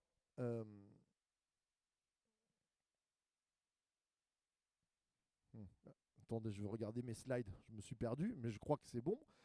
Non, on va rester là-dessus. C'est important. On va y revenir tout à l'heure. Mais gardez-le, parce que Jésus va s'en servir. Jésus va faire son ministère aussi au travers des Tanars, des prophètes. Et il y a une importance à comprendre qu'il y a une réalité au travers du classement des trois. Donc si vous mettez des livres historiques, poétiques, tout ça, non, gardez bien ça. La Torah, les prophètes et les écrits. On se le redit ensemble. La Torah, les prophètes et les écrits. D'accord? Allez, on passe, on retient pour tout à l'heure. Je sais, il est tard, mais on y va. Alors, l'univers des Hébreux, l'univers de l'hébreu. On part sur l'hébreu. On va travailler ensemble. Maintenant, on rentre dans la langue. Tu peux passer à l'autre? L'univers de l'hébreu, le multisens. Donc là, on rentre dans les particularités de la langue hébraïque. Qu'est-ce qu'un juif va comprendre. C'est-à-dire que sa langue à lui, elle a des spécificités. Ces spécificités, regardez-moi, je vais vous les expliquer avant de lire au tableau. Donc les spécificités, c'est que euh, c'est le contraire de nos langues à nous. C'est pour ça qu'il faut connaître un peu la culture hébraïque, sinon tu ne comprends pas tout. En grec, en latin, en français, quand tu veux parler de quelque chose, sur, par exemple, tout ce qui est attrait aux yeux, on a plusieurs verbes. C'est-à-dire, je vois, j'observe, je regarde, je scrute. Je peux vous en donner encore comme ça. C'est-à-dire que avec une action, j'ai beaucoup de mots différents. En hébreu, ça va être le contraire. Par exemple, en français, tu dis tu m'entends ou tu m'écoutes. Et là, en hébreu, un mot, c'est le contraire, il va avoir des multisens. C'est-à-dire un seul mot va donner une pluralité de sens. D'accord? C'est entre l'analytique et le synthétique, ça se développe, on développe plusieurs racines. Ça va? Vous êtes toujours là? C'est pas trop tard, vous comprenez. Je vous l'explique par exemple, davar, c'est une parole, je parle à davar, Dieu parle, davar, mais c'est aussi une chose. Quand en hébreu, je ne sais pas ce que c'est ça, imagine donc, je reviens du Moyen-Âge, je ne sais pas ce que c'est cette bouteille, je vais dire mazé, adavar, adavar, mazé. Qu'est-ce que c'est que cette chose? Eh bien, ouais, Kezako, cette chose, le mot chose, cet objet-là, c'est exactement le mot parole. Alors vous allez me dire, ah bah magnifique, super. Mais non, mais ça change toute la culture. Nous, en français, quand je te dis, je te donne ma parole, ouais, écris-moi-le plutôt ou montre-moi des signes. Chez nous, on dit les paroles s'envolent. Pour un hébreu, pas du tout. La parole, c'est une chose concrète. Et pourquoi? Parce que vous avez un Dieu créateur qui crée comment? Il ne crée pas par une action. Dieu n'a pas créé par une action, il a créé par une parole. C'est pas un geste, c'est une parole. Et cette parole, elle est créatrice. Donc pour un hébreu, il a créé le monde. La parole de Dieu, c'est pas rien. Mais c'est pourquoi, quand Jésus il dit sur ma parole, jette les filets, les apôtres, ils sont là, ils disent, oh là, il a dit une parole divine sur sa parole, il y a quelque chose qui se crée. D'ailleurs, n'y a-t-il pas un verset qui dit, sa bouche dit et sa main l'accomplit. La parole, elle est créatrice. Donc pour un juif, la parole, davar, vous comprenez, dans un mot, quand il dit davar, pour un juif, il y a un autre monde. C'est pour ça, et Michael l'a si bien dit, en hébreu, une lettre est un monde, un mot est un univers. Ça se développe et c'est beau. Je vous en ai mis d'autres, vous le connaissez par exemple, rouar, ça peut être le vent, tiens, il y a du vent aujourd'hui, il y a du rouar, ça peut être le souffle. Dieu souffla un souffle de vie, il rouar dans l'homme, il devint un être vivant, et ça peut être le Saint-Esprit. L'Esprit de Dieu, c'est le rouar. Donc quand un Hébreu entend juste le mot rouar, il se dit vent ou Esprit de Dieu. Mais pourquoi Jésus va dire tu es la nouvelle naissance, tu connais Dieu, mais tu ne connais pas le vent, comment tu peux l'attraper? À Nicodème, il dit le vent, il va où il veut, et il dit, ah, mais toi, tu ne peux pas l'attraper. Mais il parle de l'esprit. Il est en train de comparer la nouvelle naissance, elle vient de l'esprit. Tu sais, des fois, nous, on est là, et ça, pour les chrétiens, on revient en 2026, la théologie, c'est bon. Nous, des fois, on est dans la loi, c'est-à-dire, il y a le bon prédicateur, il y a la bonne église, il y a le bon moment, il y a le café, on a fait un café un peu plus. Oh, là, il y a tous les moyens pour qu'ils se convertissent. Mais il peut venir avec quelqu'un qui a un prédicateur qui bégaye ce matin-là, qui n'a pas préparé, il n'y a pas d'électricité, j'en sais rien, le café est brûlé et toutes ces choses-là. Mais l'Esprit de Dieu, c'est lui qui commande. C'est pas nous qu'on capte, qu'on dit Esprit de Dieu, va sur lui, hop là, c'est bon, ça a marché. C'est lui, on ne peut pas le capter. Et ça, il le comprend, la culture hébraïque, c'est il y a un multisens. Et Dieu va où il veut, c'est pas moi qui commande, c'est lui qui souffle. Amen. Yad, je vous le dis, des fois, levez la main. Je suis le pasteur qui fait lever la main là, le plus dans tout le monde entier, peut-être. Pourquoi? C'est très hébraïque ce que je fais. La main, Yad, c'est le pouvoir, c'est l'autorité. Quand tu lèves la main, tu demandes l'autorité à Dieu. Je reçois l'autorité que j'ai de Dieu. Donc quand je lève, je me mets sous l'autorité de Dieu. Mais plus que ça, si vous allez en Israël, il y a un monument qui s'appelle Yad Vashem. C'est le mémorial de la Shoah, Yad Vashem. Et le mot Yad, là, n'est pas utilisé pour la main, il est utilisé pour le mémorial. le monument, le mémorial. Fais mémoire. Et quand je dis au peuple de Dieu, Yad, la main, c'est je lève et je dis, fais mémoire. Rappelez-vous de la parole de Dieu qui dit Dieu se souvint. C'est pas que Dieu perd la mémoire, il n'a pas Alzheimer, mais c'est j'ai foi, c'est la mémoire de la foi, c'est la mémoire de la main percée du Christ, c'est la mémoire de la victoire. Et quand je lève la main, je fais mémoire. Ça, c'est une pensée hébraïque, parce que j'ai appris l'hébreu. Et Yad, c'est la mémoire. Seigneur, fais un monument de ma vie, c'est ton monument qui glisse en moi, c'est ta mémoire. Amen. C'est bon, c'est ça la culture juive. Donc la culture juive, en un mot, il y a un multisens. Je vous ai mis Aïn aussi. Aïn, c'est les yeux, c'est l'œil. Aïn, mais c'est aussi la source. Et quand Jésus va dire, mais attention à quelle source tu t'abreuves et à qu'est-ce que tu regardes et qu'est-ce qui sort de toi. Jésus, il parle toujours de qu'est-ce qui rentre, qu'est-ce qui sort. Paul va aussi en parler. Aïn, c'est-à-dire quelle source va dans mes yeux et comment je regarde les autres. Mais ça, c'est super important. Regardez des adolescentes. Elles sont en groupe. Et là, il passe l'adolescente. La plus belle du quartier qui est pimpante. Qu'est-ce qu'elles vont faire, les filles? Là, le regard est passé de «Salut, tu vas bien?» à «J'ai une Kalachnikov dans les yeux». Vrai ou pas vrai? Je dis pas ça chez les femmes adultes, elles font jamais ça. Mais pourquoi je vous parlais de ça? Parce que dans nos regards, et que surtout à l'église, on n'est pas ces regards-là, mais qu'est-ce qui sort comme source? Il sort de la bonté, il sort de la candeur ou il sort de la malédiction? Et c'est ce que Jésus va dire. Quand un homme, ah, tu te dis pas adultère, mais toi, tu regardes, tu t'abreuves à une source d'une autre femme, tu es déjà en adultère. Tu es en train de prendre la source qui est pas bonne. Et c'est là, Aïn, le double sens. Jésus, quand il parle de ça, c'est parce qu'en hébreu, il y a des doubles sens. Aïn, c'est la source. Quelle est ta source qui abreuve tes yeux? C'est génial, hein? C'est bon l'hébreu. Allez, on passe. L'univers de l'hébreu, les lettres. Alors ça, je vais super vite passer. Là, c'est la gematria. Gematria, c'est le truc que même quand l'expert comptable qui est Jean-Louis Vicente est venu nous l'expliquer, on était tous là, on n'a rien compris. C'est pas évident. L'hébreu, chaque lettre est un chiffre. Et là, ça devient super complexe. C'est-à-dire que quand ils veulent écrire des chiffres, ils prennent donc le A, le Aleph, ça va être 1, 2, 3 et ce qui s'ensuit. Avec ça, il y en a qui se sont perdus parce qu'ils ont essayé de faire des prophéties avec ça, des pronostics qui peuvent marcher peut-être. Dans les années 90, il y avait des livres, les codes de la Bible. On les a tous lus. Ah tiens, qu'est-ce qui va se passer? Ça a décrit ça dans l'histoire. Est-ce que l'avenir, tout ça?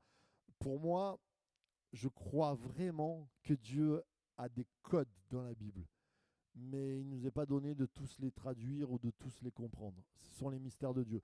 Il y a la théorie de Panine qui est juste extraordinaire. J'en ai parlé avec mon beau-frère Antoine pendant ma jeunesse parce qu'on se régalait à regarder ça.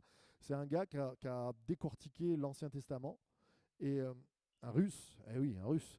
Et l'Ancien Testament, en fait, il dit, il est écrit en formule mathématique. Ce sont des chiffres. Si tu transformes les lettres et que tu les penses en chiffres, c'est que des formules mathématiques parfaites. Et il dit, c'est impossible d'écrire un paragraphe de 10 lignes en formule mathématique et que si tu le traduis, ça donne quelque chose. Et il dit, la Bible, eh ben, c'est ça. Et le gars, c'est le mythe, hein, je ne sais pas, mais il s'est converti comme ça. C'est-à-dire en disant, mais c'est tellement écrit parfaitement mathématiquement et ça donne un texte qui touche. Il dit, il y a du divin derrière. Alléluia, il y a du divin. Je ne vais pas m'apesantir là-dessus, il faudrait des heures et même on y tourne mal. Je trouve que là, après, ça c'est la cabale et toutes ces choses-là. Faut pas pousser là-dessus, mais je crois que la Bible est parfaite et je crois qu'il y a des mystères qui nous seront peut-être révélés plus tard. Je crois qu'on peut en comprendre certaines fois. C'est intéressant, des fois tu fais les comptes. Par exemple, les premiers chrétiens aimaient faire ça. Je vous en ai parlé la dernière fois. Ils voyaient en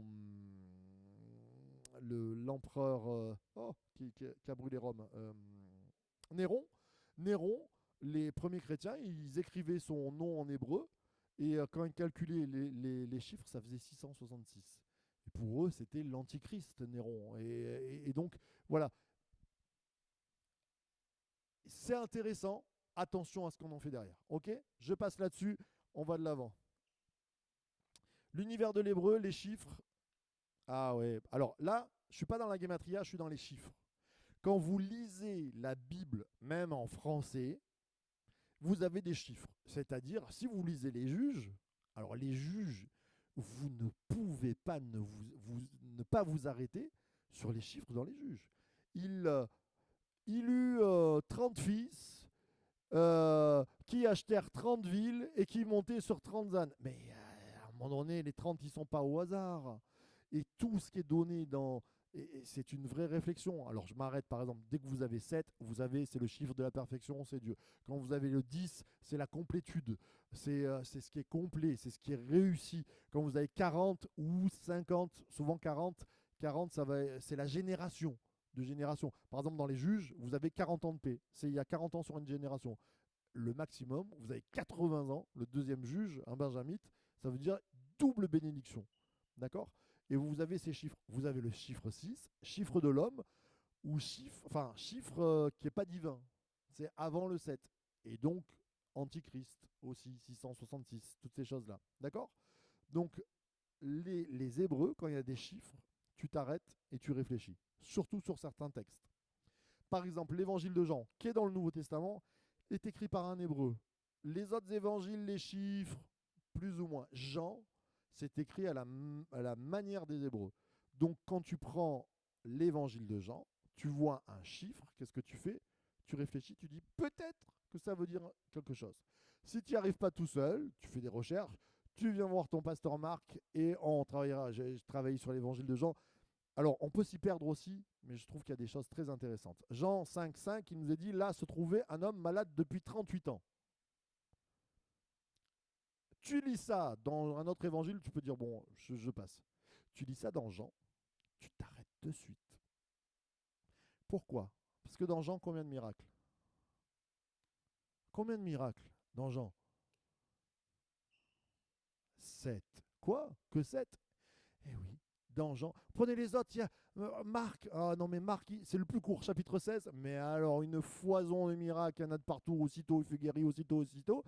Jean, 7 miracles. Les petits malins me diront 8, et ils auront raison. 7 miracles de Jésus. Le 8e, c'est le dernier, après sa résurrection, mais ce n'est pas lui qui le fait. Il donne la main miraculeuse aux autres et il dit allez là-bas, pêchez, et c'est les apôtres qui font le miracle. Ok? Donc, 7 miracles. S'il y a 7 miracles, Jean, il n'a pas écrit son évangile tard pour rien. C'est qu'il a réfléchi, il a voulu garder 7 signes. Les miracles de Jean sont des signes, sont des panneaux indicateurs qui vont nous montrer quand il y a le miracle de Cana, on dit souvent c'est le premier miracle. On ne sait pas si c'est vraiment le premier miracle de Jésus, mais c'est le premier signe qui va, enfin si c'est marqué, mais ça va opérer quelque chose, qui va parler du ministère de Jésus. Et donc, dans l'évangile de Jean, vous avez ce 3e ou 4e l'homme malade qui se trouve au portique du temple, la porte des brebis. Il est à la piscine de Bethesda, 38 ans malade. Et là, il y a une piscine, et à ce qui paraît, il y a un ange. Attention, parce que là, quand on dit un ange, ce n'est pas un ange forcément de Dieu, c'est un messager, un envoyé, on ne sait pas trop. Pour moi, j'y vois pas du divin. Et qui passe, et le premier qui est jeté, il est guéri. Pour moi, c'est vraiment, on pense que c'est une... j'avais travaillé là-dessus, c'est une superstition païenne, parce qu'il y avait les Romains qui étaient là, tout ça. Donc, pourquoi 38 ans? Pourquoi Jean, il nous dit 38? Et là, Marc Ambrosio, un jour, il décide de faire des prédications sur les 7 miracles de Jean, parce que ça m'intéressait. Et donc, je tombe là-dessus. 38 dans la Bible, ça n'apparaît jamais, presque. Une seule fois. Et là, je me suis dit, une seule fois. Et ça tombe où? Ça tombe dans l'Ancien Testament, et c'est le chiffre exact. On dit, ils ont marché pendant 40 ans dans le désert, mais il y a un verset qui dit, de porte à porte du désert, ils ont marché 38 ans. Et quand Jean il dit 38, mais c'est pas un hasard, ça c'est la culture hébraïque, c'est Jésus devant le temple, on est à quelques mètres, et il est en train de dire à tous ceux qui sont là, vous êtes des pharisiens, vous êtes des traditionalistes, vous avez emprisonné le peuple dans une loi, vous tournez dans un désert, mais le gars n'est pas guéri par votre tradition. Et ni par vos superstitions, le premier qui se jette dans l'eau ou quoi que ce soit. Donc vous avez d'un côté le temple, ça guérit pas. Vous avez de l'autre côté superstition romaine, ça guérit pas. Qui guérit? Qui guérit? Qui guérit? Jésus. Et Jean, au travers de ce miracle, nous dit, il y a seulement Jésus qui veut le guérir. Et là, il lui dit, lève-toi et marche, et c'est fini. C'est 38 ans sorti du désert, c'est 38 ans sorti de la tradition. C'est pour ça que quand on essaye de...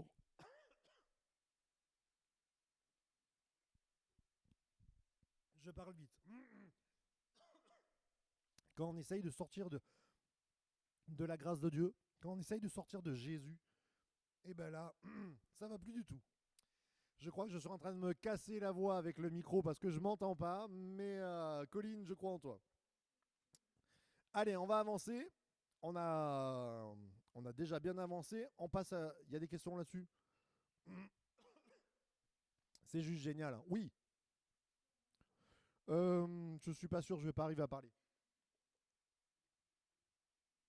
Alors, je vais essayer de parler moins vite. L'univers de l'hébreu, on passe sur celle-là, l'univers de l'hébreu, les structures littéraires. Donc je vous ai parlé les multisens, je vous ai parlé des chiffres. En hébreu, les chiffres c'est très important, surtout dans certains livres. Mais vous avez des chiffres qui sont très, très importants. Le monde, il n'est pas fait en... Enfin, il n'est pas fait en 6 jours. Il est fait en 6 jours. Mais Dieu, il rajoute un 7e jour. Sa perfection, c'est travail dur, mais rajoute Dieu. Les chiffres, c'est super important. Maintenant, on va voir les structures. Je m'approche l'univers de l'hébreu, les structures littéraires. En grec, en français, on nous a appris, tu commences par une introduction. Si vous avez fait des dissertations, pour ceux qui ont fait un peu d'études littéraires, des dissertations, des rédactions à la limite, vous avez introduction, votre thèse, le contraire, l'antithèse, et vous avez la conclusion. Et à la fin, donc c'est la conclusion, à la fin de l'envoi, je touche, merci pour ceux qui ont suivi, je touche, eh bien, nous, à la fin de l'envoi, le grec, le français, le latin, à la fin, c'est la conclusion. L'hébreu, mais alors, mais pas du tout. Et donc, si vous lisez certaines parties, certains psaumes, en se disant, la phrase de fin du psaume, c'est là le message le plus important, vous vous trompez. Parce que l'hébreu, il va cacher au cœur du texte, au milieu, la leçon la plus importante. On va les voir ensemble. Donc, mais c'est vrai, je suis passé sur les... tout à l'heure, elle est là, Colline. Colline, j'ai raté création, libération, c'est ça? Il y avait des slides que j'ai ratés, c'est ça? Eh oui, c'est là maintenant que je suis en train de me le dire, parce que c'est important. Désolé, c'était toi qui avais raison. C'est pas grave. On y reviendra tout à l'heure. Non, non, non, non, oui, mais tout à l'heure on revient. Donc, l'univers de l'hébreu, les structures littéraires. Vous avez le psaume, qui est le psaume 3. Vous avez, je vous ai mis les couleurs. C'est comme un livre qu'on plierait en deux. C'est un effet miroir. On appelle ça un chiasme. Très bien, pasteur Timothée. Donc, psaume de David, lorsqu'il fuyait devant fils Absalom, le 1 va répondre au 9. Alors, ça ne marche pas toujours, mais souvent c'est ça. Donc, pourquoi j'ai essayé de le travailler? Alors, sur le bleu, c'est peut-être un peu tendancieux. Psaume de David, c'est un peu une introduction, ça ne marche pas toujours. Mais vous avez juste après, lorsqu'il fuyait devant son fils Absalom.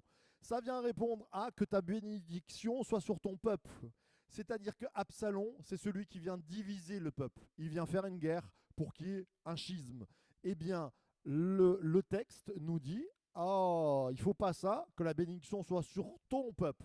Et en face du psaume de David, vous avez le salut appartient à l'Éternel. C'est-à-dire que David, il est dépassé. Il le sait très bien, mais en face, il compte sur l'Éternel. On passe sur les versets rouges. L'Éternel, Éternel, que mes ennemis sont nombreux, beaucoup se dressent contre moi. Vous allez au 7 et au 8. Je n'ai pas peur de ces milliers de personnes, les nombreux, qui m'assiègent de tous côtés. Lève-toi, Éternel. Vous avez Éternel en 2, vous avez Éternel en 8. Sauve-moi, mon Dieu. Tu gifles tous mes ennemis. Ennemis, vous l'avez dans le 2, vous avez dans le 8. Tu brises les dents des méchants. Alléluia. C'est souvent ma prière.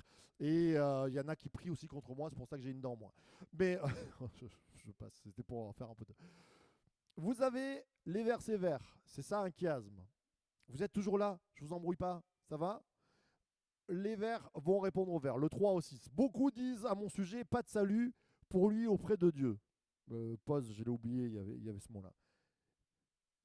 Beaucoup disent, pas de salut pour lui auprès de Dieu. Ça veut dire, quand tu n'as pas de salut, ça veut dire que tu es perdu. Quand tu es perdu, est-ce que tu dors bien? Ça vous arrive des fois d'être angoissé et de dire, ah, je suis complètement perdu. Mais tu vas, tu dors, tu as les soucis comme ça.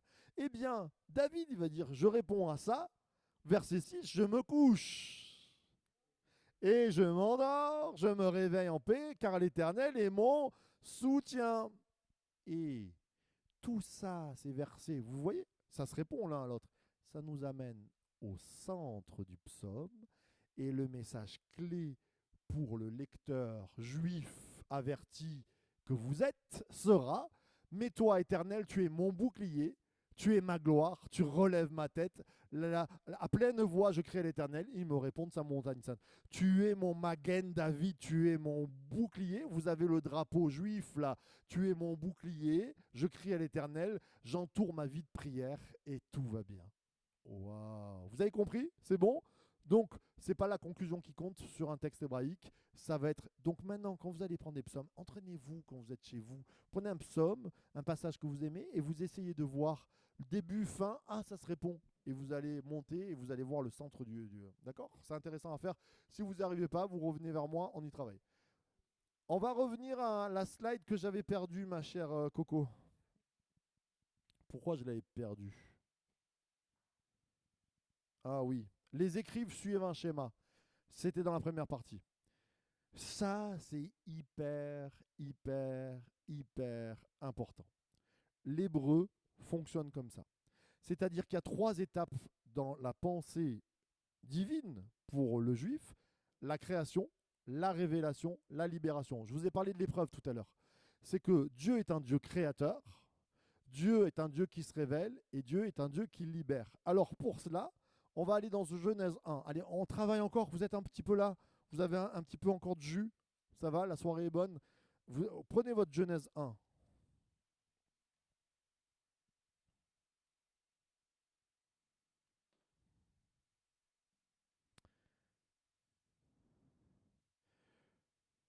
Alors vous prenez du 1 à 5 et vous me trouvez entre le 1 et le 5 le thème de la création, le thème de la révélation, le thème de la libération.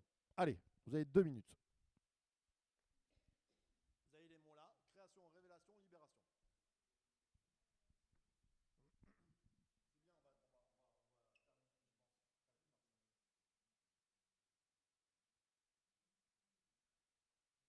Devant vos écrans aussi, vous prenez là, vous prenez Genèse 1, vous faites création, révélation, libération. 5. Entre 1 et 5, vous me trouvez la création, la libération, la révélation.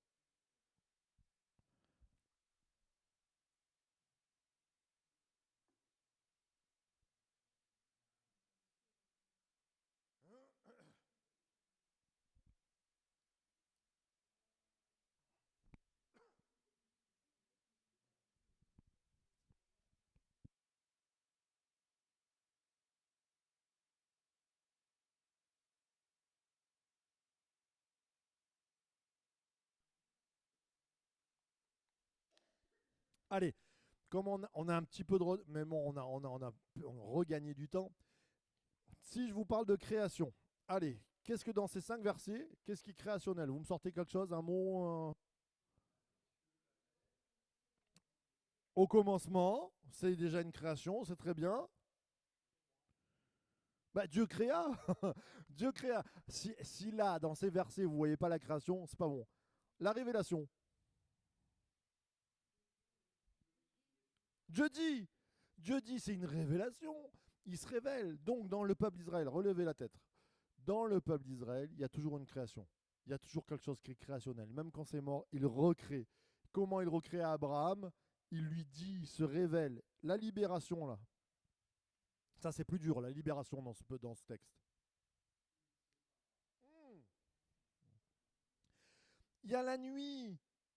Regardez quand vous vous levez la nuit, et que vous cherchez le bouton, vous êtes en pleine nuit, qu'est-ce qui vous libère? La lumière. Ben, la libération, c'est la lumière et il sépare. Amen. Allez, là, je vous prends donc, vous vous rappelez tout à l'heure les écrits, la Torah, premier livre de la Torah. On va aller dans le premier livre des prophètes. Premier livre des prophètes, on l'a dit tout à l'heure, c'est Josué. Josué. Allez, allons à Josué. Josué 1, un peu plus dur, un peu plus complexe, mais vous allez voir. Josué 1 jusqu'à du verset 1 à 3.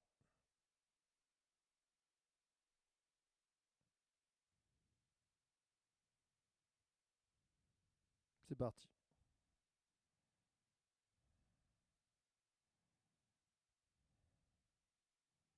Création, libération, révélation.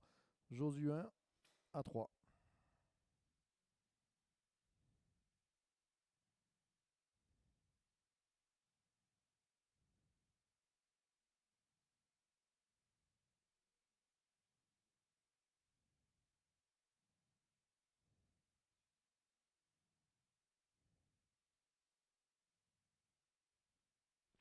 Alors, je vous ai dit une bêtise. Allez jusqu'au verset 6, c'est plus flagrant. Lisez jusqu'au verset 6, du 1 à 6. À chaque fois, on va faire du 1 à 6 parce que la globalité, elle est là.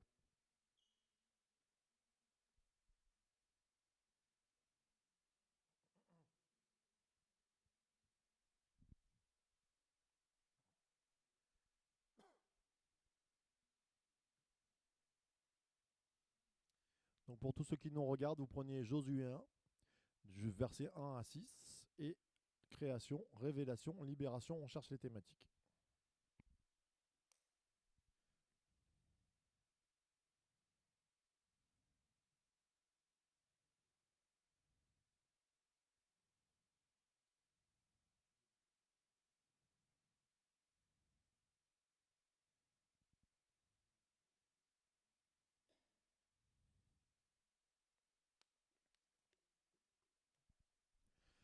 Allez, on fait la pause. Alors, création. Qu'est-ce que vous voyez comme création? Pardon? Alors, mais en fait, c'est là. Quand vous avez la thématique, relevez la tête. Cosetta. Création, ça peut être tout ce qui est créationnel, les arbres, la vie. Cosetta, Cosetta, je suis avec toi. Cosetta. Après, on regarde. Tout ce qui est créationnel, donc la vie, les arbres, la lumière, là, c'est le fait de se lever et de bâtir un nouveau pays. Vous avez aussi au verset 6, euh, fortifie-toi, vous avez hérité d'un pays. C'est-à-dire que le pays, il n'est pas là, mais il est en train de se créer, il est dans l'héritage, la création. Vous avez les termes fleuve, soleil, tout pied que fouleront, c'est-à-dire tu vas fouler, il va y avoir quelque chose qui se crée. La révélation, elle est très simple. Je vous l'ai dit tout à l'heure. C'était quoi dans Genèse, la révélation? Vous vous en rappelez? Non, dans Genèse, est-ce que vous vous rappelez? C'était? Non, la révélation, c'était quoi? C'était comment il s'est révélé? Dieu dit.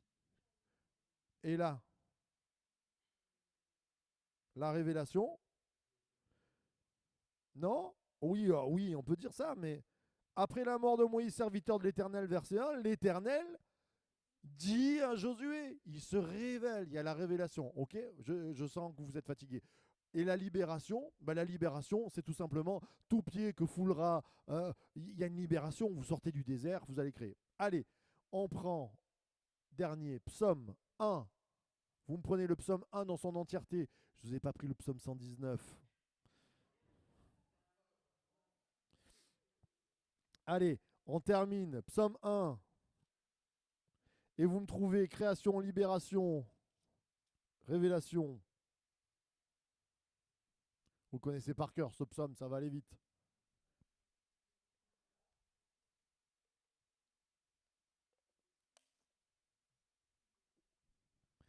Attention, la révélation, elle est un peu plus cachée.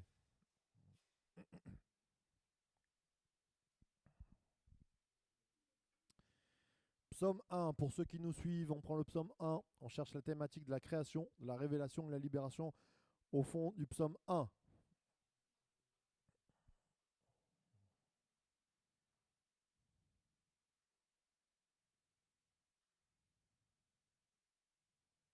Bien, bien, bien, bien. Très bien. J'entends ça.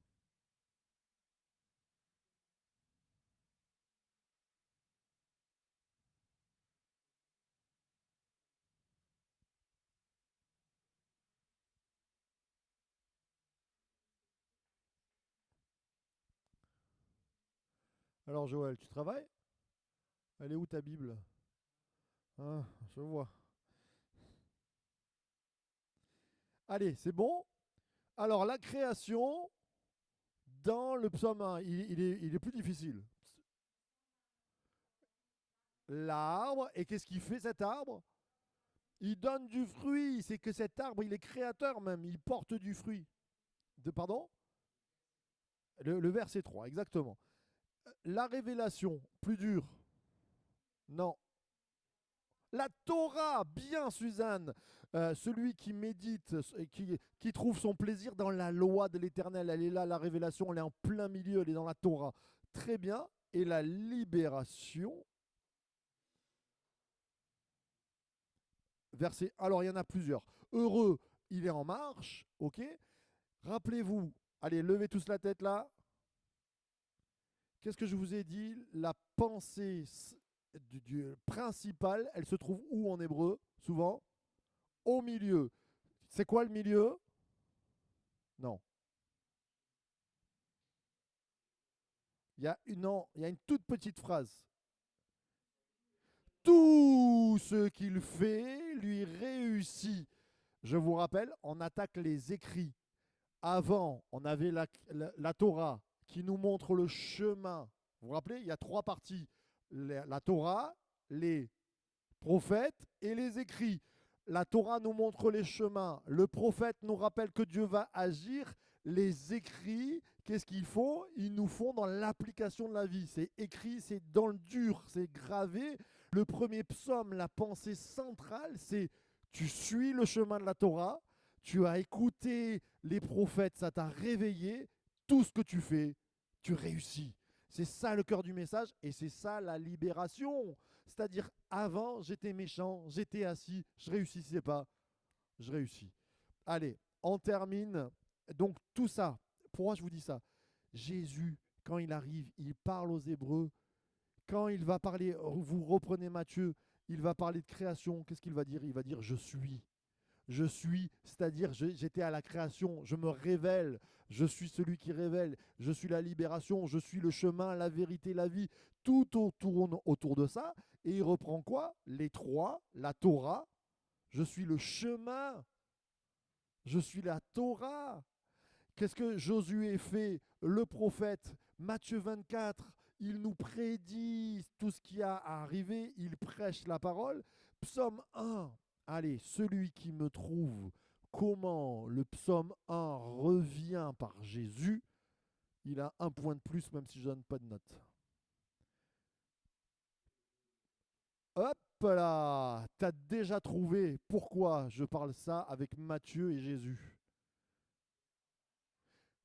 Timothée, le sermon sur la montagne, le premier discours de Jésus, il reprend quoi? La première partie des écrits, c'est un juif qui parle à des juifs qui nous parlent encore. Il va pas dire salut les gars, comment vous allez? Alors on va prier. Non, non, non. Le premier, heureux l'homme. Il reprend les psaumes. Heureux l'homme qui est, et Jésus va nous faire 10 heureux, 10 béatitudes, le sermon sur la montagne, les béatitudes, heureux, heureux, heureux ceux qui ont le cœur pur, heureux les pauvres en esprit, heureux. Il reprend ces schémas-là. Vous comprenez? Alors je sais, il y a beaucoup intégré ce soir, en 2 heures, on a compacté. On part à la dernière slide, et j'ai vraiment fini, et je termine cette soirée en beauté. L'univers de l'hébreu, c'est aussi les noms. Quand vous lisez l'Ancien Testament, tu ne peux pas faire l'économie de dire Abraham, il s'appelle Abraham parce qu'il s'appelle Abraham. Il s'appelle Abram au début. Pourquoi il s'appelle Abram? Ça veut dire quoi, Abram? Allez, Abba, Père. Ah, Père élevé, très bien, pas Père des croyants. Père élevé, c'est-à-dire que sans Dieu, Abraham, c'est un Père élevé. Et on regarde sa vie et on dit, mais il n'a pas d'enfant. C'est quoi qui cloche? Et Dieu va dire, tu es élevé, mais moi je vais t'élever. Tu es appelé Père élevé, mais moi je te fais Père d'une grande nation. Il change son nom et il devient Abraham. C'est quoi entre les deux? Il y a le miracle de Dieu qui fait qu'il a des enfants. C'est ça la vie de Dieu. Et les noms sont super importants. Vous avez Adam. Adam, ça vient de Adam, l'être humain, c'est la terre, Adam, Adama. Adama, en hébreu, c'est la terre. La terre que tu ramasses, Adama, ou la terre sur laquelle on vit. Et donc, en fait, il ne s'appelle pas humain, hein, il s'appelle terrien. Adam, ça veut dire terrien. Pourquoi il s'appelle terrien? Parce qu'il est tiré de la poussière, il est tiré de la terre. Et même Adam, ça a donné la couleur rouge. Donc il n'était pas blond aux yeux bleus, on pensait avec une peau très blanche. Il était quand même un peu bronzé parce qu'il avait la couleur rouge de la terre. Adam. Hein, on pense. Là, c'est une supposition. Noé. Noé, il s'appelle repos consolation. Le gars, il va travailler pendant 100 ans, enfin, des nombreuses années à faire un bateau, c'est celui-là de repos, et en même temps, il va connaître une destruction massive de l'humanité. Où elle est la consolation? Mais si il porte en lui le germe que quand tout se passe mal, tu as travaillé, mais je te fais rentrer dans le repos. Quand Dieu ferme, il dit maintenant je te mets au large. Les autres n'y rentrent pas. Toute sa génération, ils sont dans la mort. Lui, il rentre dans le repos. Et qu'est-ce qu'il amène? Il amène la consolation, c'est-à-dire qu'on avait une terre avant lui où les humains étaient méchants. Et à partir de lui, on reprend une lignée consolée, l'humanité consolée. Il porte en lui. On passe à un autre. Abraham, on l'a vu, père d'une multitude. Moïse. Moïse, alors on lui donne le nom. Pourquoi on lui donne le nom? Parce qu'il il sort du fleuve, là, la maman égyptienne, enfin la belle maman égyptienne, elle le tord, elle dit ah ben, il est sauvé des eaux, on l'appelle Moïse. Il était dans un panier, mais ça marque sa vie. Parce que il est sauvé des eaux, mais qui est le seul homme qui a, enfin non, c'est pas le seul homme, il y a Josué après, et Jésus qui a marché sur les eaux, mais Moïse, c'est le premier à, je prends un bâton au nom de Dieu, la mer, et on passe à pied sec. Il traverse les eaux, il fait pas qu'être sauvé des eaux, il amène le peuple à être sauvé des eaux. Et donc en lui, il y a quelque chose. Donc tous les noms, là je vous donne les plus grands noms, mais tous les noms, dans les juges, arrêtez-vous sur chaque nom et regardez. David, Daoud, bien-aimé. Ça rappelle quelque chose? Allez, celui qui me trouve pourquoi j'ai mis David, c'était important qu'il s'appelle bien-aimé. David, qu'est-ce qu'on dit de lui? Merci Claudie, c'était l'homme selon le cœur de Dieu. Enfin, c'est beau, il y a de l'amour. Dieu dit, ah, c'est mon cœur, c'est mon trésor. Il y a de la sainteté. Quand Dieu aime, quand Dieu nous aime, il nous aime avec sa sainteté. Il nous aime pas parce ce que nous sommes, mais il nous aime parce que c'est précieux pour lui. Voilà, ce cours se termine. Vous avez été les meilleurs élèves. On a travaillé dur, on a avancé. Essayez d'ingurgiter ça. C'est pour ça que c'est important de prendre des notes. Vous pouvez le revoir en vidéo. Et merci à chacun d'entre vous.